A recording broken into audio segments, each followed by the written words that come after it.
Bonjour Ariane. Bonjour. On est très heureux de cette nouvelle collaboration entre le Festival des Francophonies et le Théâtre du Soleil. On a tous un souvenir formidable de la troupe AFTAB qui est venue il y a 2 ans. Je sais que c'est un projet très différent. Est-ce que vous pourriez nous dire un petit peu comment est née cette envie que vous avez eue, je crois, très tôt, de transmettre l'histoire de Norodom Sihanouk au peuple khmer? Écoutez, ça a été une envie, mais pour être juste, il ne suffisait pas de l'envie. Il fallait aussi la détermination absolue de Ashley, qui était une étudiante d'Hélène Cixous, qui était une étudiante américaine d'Hélène Cixous, qui se préparait à toute autre chose, et qui, lorsqu'elle a vu Sihanouk, au fond a changé sa vie. Elle est devenue khmérologue, elle est devenue enseignante de khmer, elle parle le khmer parfaitement, elle est partie dans les camps de la frontière.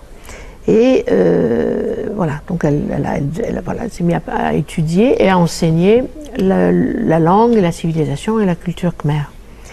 À un moment, quand les choses se sont un tout petit peu calmées, elle m'a dit moi, mon rêve, c'est de faire qu'un jour l'histoire terrible mais inachevée de Norodom Sihanouk, roi du Cambodge, soit jouée là-bas. Et elle avait déjà des contacts avec une organisation humanitaire, donc qui s'appelle PHARE, parce qu'elle avait été, en fait, elle avait été beaucoup dans les camps pendant cette période de son apprentissage, dans les camps de réfugiés. Et donc, un jour, elle me dit, il faut que j'arrive à le faire, etc. Et je dirais que moi, j'avais aussi envie de ça, mais j'étais beaucoup moins évidemment, sur le coup qu'elle, qui était là-bas, etc. Donc je lui dis, bah, écoute, moi, je serais ravie qu'on y participe. Et à ce moment-là, c'est pas un petit bout de Sihanouk qu'il faut monter, c'est toute la pièce, etc. Et ça a commencé comme ça. Et donc moi, j'ai été avec des comédiens du Soleil une première fois. Non, d'ailleurs, c'est même pas moi qui étais la première fois. C'est Georges et Maurice qui ont été comme ça faire les Georges Bigot, Maurice Bigot et Maurice Desrosiers. Et donc ils ont été faire une sorte de petit travail d'approche que je leur avais demandé de faire, comprendre, parce qu'on avait affaire donc à ces adolescents et ces enfants, ces adolescents, ces tout jeunes hommes et femmes, dont certains ne lisaient même pas encore, ne savaient même pas lire, qui étaient vraiment la deuxième génération après les camps, qui ne connaissaient pas leur histoire, qui étaient recueillis et aidés par cette organisation, cette ONG. Donc ils ont commencé, ils ont essayé de comprendre comment ils ont abordé un peu le texte, ils se sont rendus compte de toutes les lacunes, etc. Et après, moi je suis allée là, si je me souviens bien, après une tournée à Taïwan, on est resté quelques semaines, et au fond on a commencé à comprendre comment on pouvait travailler avec eux. Moi j'avoue, j'ai vu des possibilités extraordinaires chez ces jeunes qui devinaient tout, ils ne savaient rien, ils devinaient tout. Et les comédiens du Soleil qui étaient avec moi aussi. Bon. Et après, moi je ne pouvais plus continuer, je devais continuer à travailler avec le Soleil. Donc après c'était l'ANSA qui a été, une fois ou deux je crois, qui a avancé le travail. Et puis après, elle-même ne pouvait plus parce qu'elle s'occupait d'AFTAB. Et donc à ce moment-là, c'est Georges Bigot et Delphine Cotu à qui on a demandé enfin, plus que terminer le travail, enfin de faire le travail et de le terminer. Il y a eu plein d'épisodes que Charles-Henri a dû vous raconter. C'était pas si simple parce que parfois l'organisation elle-même ne comprenait pas très bien l'intérêt de tout ça, parce que c'était long, parce qu'on les prenait beaucoup, parce qu'au fond on demandait beaucoup. On demandait beaucoup de temps à ces adolescents. On demandait une formation accessoire, enfin pas accessoire, pour moi primordiale, qui était qu'ils apprennent à lire pour certains. Bref, c'était très bouleversant tout ça. Mais bon, Ashley, Georges, Delphine se sont bagarrés, ont tenu. Les enfants, je les appelle les enfants, c'est plus tout à fait des enfants, mais pour moi ce sont des enfants, ont tenu, ils se sont accrochés. Certains ont appris à lire, malgré la difficulté extrême que ça voulait dire. Ils ont appris leur histoire, ils sont devenus partie prenante. Ils ont monté la première partie qui sont venus jouer ici. Et moi, j'étais pas là, malheureusement, nous étions en tournée à ce moment-là. Charles-Henri était là. Je sais que c'était magnifique. Et maintenant, donc, ils montent la deuxième. Donc, ils auront l'intégrale quand ils vont venir chez vous et chez nous ensuite. Et non, ils viennent d'abord chez nous. Non, ils vont d'abord chez vous. Oui. c'est vous qui avez la primeur. Et donc c'est quand même extraordinaire, si vous voulez, comme histoire. C'est-à-dire c'est une pièce inspirée à Hélène Cixous et à nous-mêmes par l'histoire du Cambodge, par un pays que j'aime, que j'avais connu avant la catastrophe, et qui était exquis. Enfin, tous les gens qui sont passés par le Cambodge vous diront que c'était un endroit unique, dont on pouvait prévoir, enfin percevoir la fragilité, mais si on faisait un tout petit peu l'autruche, et on sait bien faire l'autruche, c'était le paradis, d'une certaine façon, hein. C'était le paradis, le Cambodge. Donc tout d'un coup, le paradis est devenu enfer, et on a eu l'occasion, voilà, nous, Théâtre du Soleil, de monter la pièce d'Hélène. C'était déjà de notre part, on le sentait comme ça en tout cas, un remerciement, un hommage au Cambodge. Mais bon, là, c'est comme si on faisait exactement, enfin, d'aider cette troupe de jeunes, qui n'était même pas une troupe, enfin, ils étaient une troupe de circassiens pour certains, parce que Phare a été fondé par une femme formidable qui a commencé par faire danser les enfants orphelins dans les camps, puis après, une fois que les camps ont été démantelés, elle a ramené tout son monde à Battambang. Là, elle a commencé à leur faire du cirque. Enfin, c'est une très belle histoire, hein. C'est une histoire d'une ONG pas tout à fait comme les autres. C'est une bataille de beaucoup de gens, de partout. Les arceaux sont allés enseigner le cirque là-bas. Il y a plein de gens qui ont été mettre leur petit écho, hein, leur participation. Et pour nous, c'est vrai que quand j'ai senti que Georges et Delphine réussissaient vraiment, que je sentais que ça allait se faire vraiment, et avec une qualité artistique, parce que c'est ça qui était très important. Ça ne devait pas être un spectacle d'ONG, hein, ce n'était pas un spectacle militant, ça devait être un spectacle digne et de la pièce d'Hélène, et de l'histoire de Sihanouk, et de leur pays. Ce que c'est. Et donc, moi, chaque fois, quand je considère cette histoire, je me dis, bon, ça va, on a un peu remercié. Pas assez, mais on a un petit peu remercié ce que le Cambodge a été pour nous.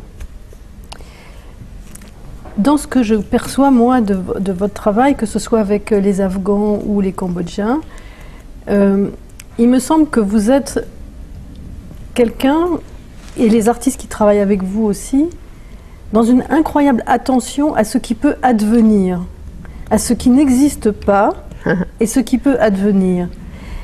Et il me semble que c'est quelque chose de très rare dans le monde artistique, d'avoir comme ça une sorte de vision à l'étranger sur des potentiels, sur des gens qui sont négligés ou qui sont eux-mêmes ignorants de leurs capacités. Est-ce que ça vient de l'histoire du Théâtre du Soleil ? Oh, je pense que ça vient de l'histoire du théâtre tout court, je crois. C'est-à-dire que je pense que le théâtre, c'est l'autre. Le théâtre, c'est vraiment l'art de l'autre. Un acteur, il devient l'autre. Donc s'il ne comprend pas, s'il n'aime pas l'autre, tout simplement, c'est pas possible. Et puis, je vous avais dit étranger. L'étranger, pour moi, c'est pas ça. Voilà. L'étranger, c'est pas les Cambodgiens ou les Afghans. L'étranger, c'est les Khmers rouges. L'étranger, c'est l'islamisme. Voilà, pour moi, c'est l'étranger. Mais l'étranger, j'en connais pas beaucoup. Voilà, vous voyez, c'est-à-dire, c'est bon, je comprends pas leur langue, ils ne me comprennent pas quand je parle français, mais c'est pas des étrangers. Ce sont des adolescents dont, quand même, dès qu'on leur donne l'occasion d'une œuvre, d'un acte ascendant, d'un petit chemin vers la beauté, d'un petit chemin vers la civilisation, quelle qu'elle soit. Justement, il n'y a pas de civilisation étrangère, hein, vers l'humanité. Voilà, Hélène dirait vers l'humanité. Il démarre, mais à fond de caisse, il démarre. Après, bon, qu'il y ait des rechutes, des paresses, des orgueils, enfin des entêtements d'enfants, chez tout le monde, chez eux, chez nous. Mais donc, quand vous dites ça n'existe pas, mais justement ça existe, en fait. Justement, c'est je pense pas que moi je suis attentive à ce qui n'existe pas. Je pense que nous sommes attentifs à ce qui existe, hein, et qui est parfois pas évident, qui est bredouillant, qui est parfois balbutiant, ou qui est simplement une demande. Voilà, il y a quelque chose qui n'existe pas, c'est-à-dire qu'on ne voit pas, mais il y a une telle demande que ça veut dire que ça existe. Hein. Donc, c'est pas. Moi, je ne pense pas que nous sommes attentifs à l'inexistant. Je pense que nous sommes attentifs à ce qui peut être, voilà, à ce qui peut être, et que c'est ça qui est extraordinaire, enfin qui nous donne envie de faire,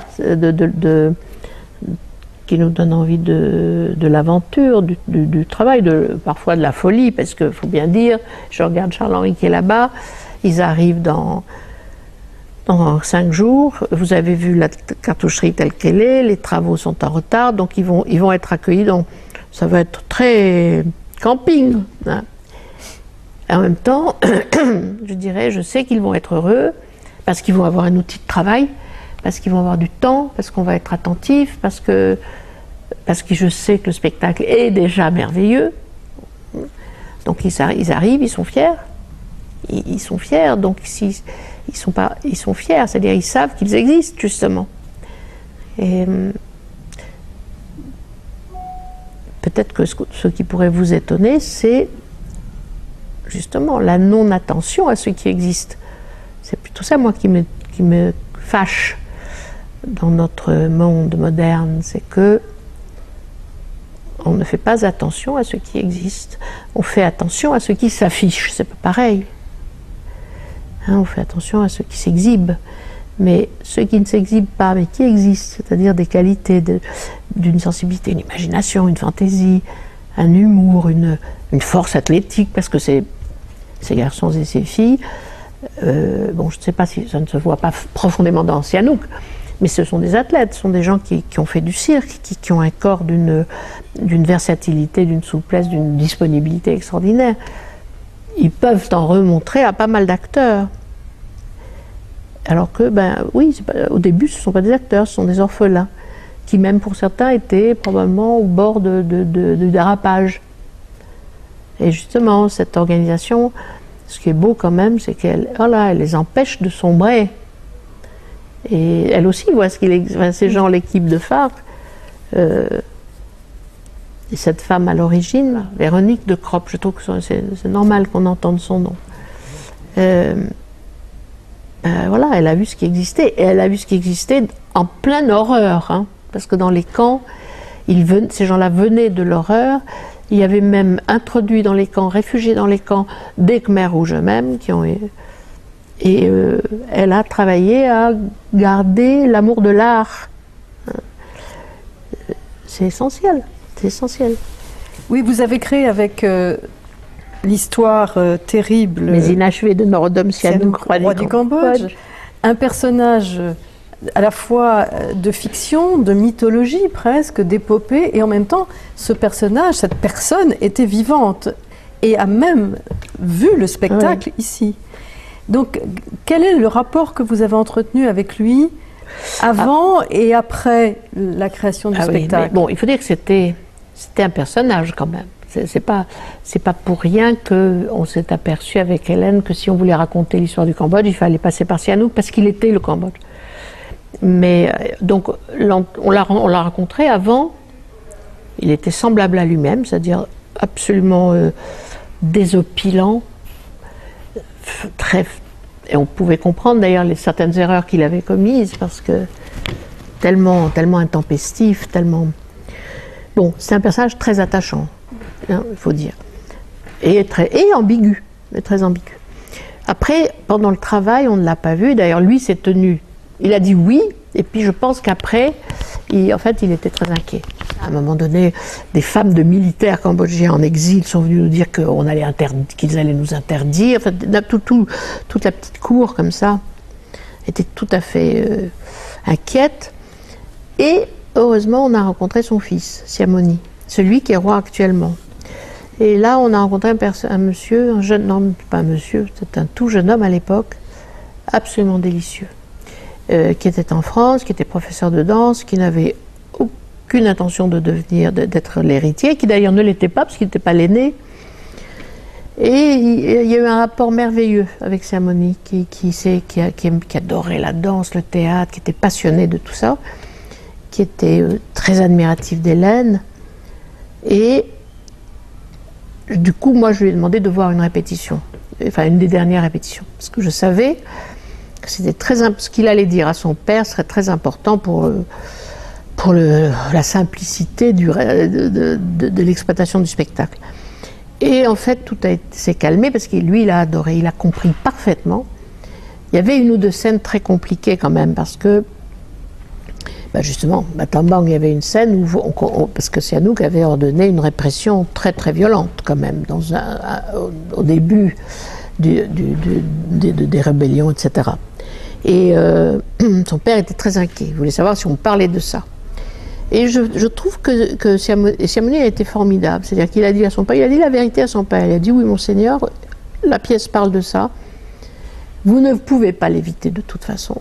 C'est un moment compliqué de votre histoire, mais la pièce parle de ça sans haine, sans agressivité, avec une compréhension de la difficulté, de la complexité de la chose. Et il m'a donné simplement un seul conseil. Il m'a dit, le jour où mon père vient, où monseigneur mon père vient, il y avait un moment où son ministre, Pen Nut, dans la scène avec Chuen Lai, ils sont assis tous les trois sur des fauteuils, et Sihanouk dit une blague, comme il fait souvent, et Pen Nut lui donne un grand coup de pied dans le fauteuil. Et au fond, c'est la seule chose que Siamoni a demandé qu'on atténue. Il a dit ça, un coup de pied de monseigneur Pen Nut à monseigneur mon père, ce n'est pas possible. Ça n'est pas possible. Bon, donc on a atténué le coup de pied, mais tout le reste est bien passé. Et effectivement, un jour, Sihanouk est arrivé, il est venu voir, et c'était très étrange parce qu'on l'a passé, il ne voulait pas que le public le voie.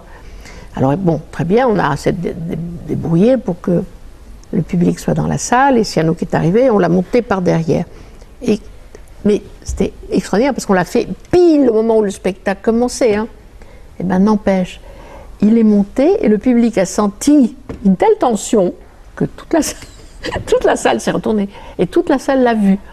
C'est-à-dire qu'on n'a pas pu faire entrer ce petit bonhomme parce qu'il n'était pas vraiment, sans qu'immédiatement il y ait une telle tension dans l'air que là, le public se rende compte que ce soir-là, il y avait deux Sihanouk, quoi. Il y avait celui qui était assis dans les gradins et il y avait Georges qui était plus Sihanouk que Sihanouk. Donc on a vécu des moments comme ça un peu vertigineux, je vous l'accorde, c'est-à-dire la rencontre de l'acteur en Sihanouk et Sihanouk lui-même quand ils se sont salués dans l'embrasure de la grande porte du fond de l'accueil et de la salle. Moi je me suis dit, bon regarde bien parce que tu verras pas ça souvent. Hein, ça avait quelque chose de... Je me demandais si Shakespeare n'a jamais personnifié Élisabeth Ière, hein, mais elle savait bien quand même que dans beaucoup de personnages, c'était elle qu'il... Et donc, je me disais, est-ce qu'il a vécu ça? Est-ce qu'il se rendait compte? Est-ce qu'il y avait cette communication entre le personnage en scène et l'inspirateur, quoi, de la chose? Mais... non, c'était drôle en tout cas, c'était drôle. Et là on est dans l'atelier de costumes, on a quelques costumes qui sont en train d'être préparés. Donc c'est en fait une réinvention, mais en même temps une sorte de citation. Comment vous pourriez définir cette version khmer par rapport à votre propre travail? Écoutez, ça je pense que Georges et Delphine en parleraient mieux que moi, hein, vraiment.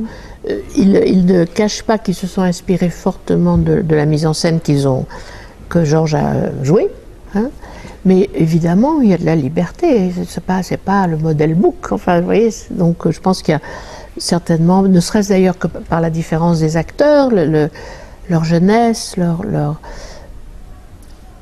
la modestie des moyens aussi. Hein. Nous, on avait quand même plus de moyens qu'eux. Même si maintenant on prête beaucoup de choses et que j'espère qu'ils vont sentir qu'ils ont les moyens qu'il faut.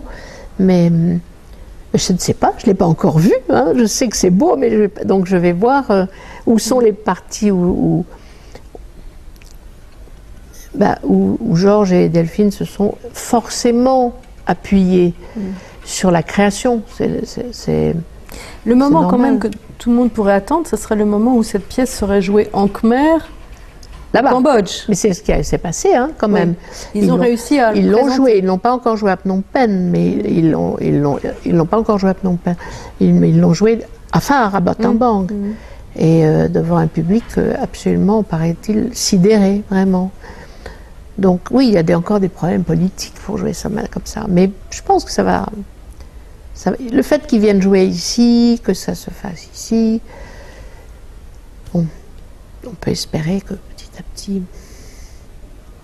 En tout cas, on a été vraiment contents, heureux d'accueillir les Afghans, et on espère les accueillir de nouveau. J'espère parce que aussi c'est un lien qu'on apprécie vraiment beaucoup. Oui. En ce qui concerne la francophonie aussi, cette transmission qui est la vôtre, du Théâtre du Soleil. Le spectacle que jouent les Afghans maintenant, La Ronde de Nuit, c'est en français. C'est en français. C'est extraordinaire si on y réfléchit. Ils ont fait un travail et un effort, et c'est tellement beau justement le français dans leur bouche, parce qu'on sent que c'est à la fois une conquête et qu'ils profitent de la poésie du français d'une façon formidable. C'est très beau quand ils parlent et comme ils l'utilisent, et les progrès fulgurants qu'ils ont faits. Je vous remercie beaucoup, Ariane. Mais non, merci à vous. Merci.